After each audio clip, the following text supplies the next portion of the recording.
Have you ever wondered what's going on inside the mind of someone who has very few, or maybe even no, friends? It's easy to jump to conclusions, isn't it? Maybe we think they're strange, unfriendly, or just don't like people. But the reality is so much more complex and, honestly, a lot more human. The psychology behind having a small social circle is a fascinating mix of personality, past experiences, and personal choice. And today, we're going to dive deep into it, not to judge, but to understand. First, let's get one major stereotype out of the way. Having few friends does not automatically mean someone is lonely or unhappy. There's a huge difference between being alone and being lonely. Some people are natural introverts. For them, social interaction, especially in large doses, is draining. They recharge their batteries with solitude. It's not that they dislike people. It's just that their social energy is a limited resource. They prefer deep, meaningful connections with one or two people over shallow conversations with 20. So, if you know someone who often turns down party invitations, it might not be personal. They could just be managing their energy, choosing quality over quantity in their relationships. Then there's the group of people who are highly sensitive. Highly sensitive people, or HSPs, experience the world with a heightened level of intensity. They feel emotions more deeply, notice subtleties that others miss, and can get easily overstimulated by loud noises, bright lights, and chaotic environments.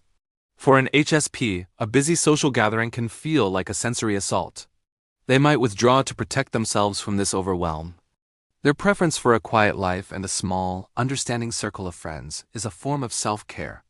It's about creating an environment that feels safe and manageable, rather than one that constantly puts their nervous system on high alert. Past experiences also play a massive role. Someone who has been hurt before, maybe through betrayal, bullying, or a difficult upbringing, might build walls around themselves as a defense mechanism. Trust doesn't come easily when your past has taught you that people can be a source of pain.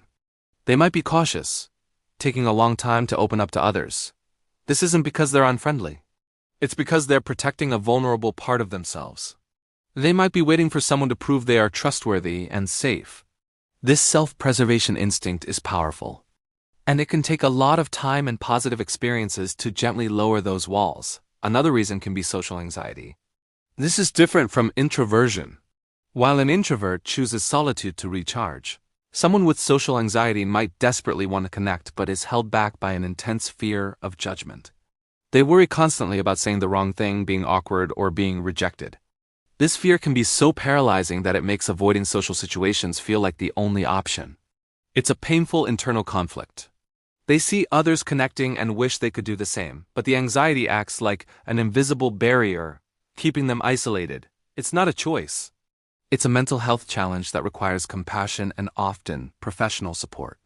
We also have to consider lifestyle and circumstances. Think about someone who works a demanding job with long hours, or a single parent juggling work and childcare, or someone who's a caregiver for a sick family member. Their time and energy are incredibly limited. Building and maintaining friendships requires effort they might simply not have to spare. Their small social circle isn't a reflection of their personality, but a consequence of their life's demands. They might cherish the few friends they do have, but lack the capacity to expand that circle. Furthermore, some people are simply more independent by nature. They are their own best company. They have rich inner lives, passionate hobbies, and a strong sense of self that doesn't rely on external validation from a large social group. They might enjoy occasional social outings, but they don't feel a deep-seated need for constant companionship. This isn't a sign of a problem. It's a sign of self-sufficiency. They find fulfillment in their work, their creative pursuits, or their own thoughts, and that's perfectly valid.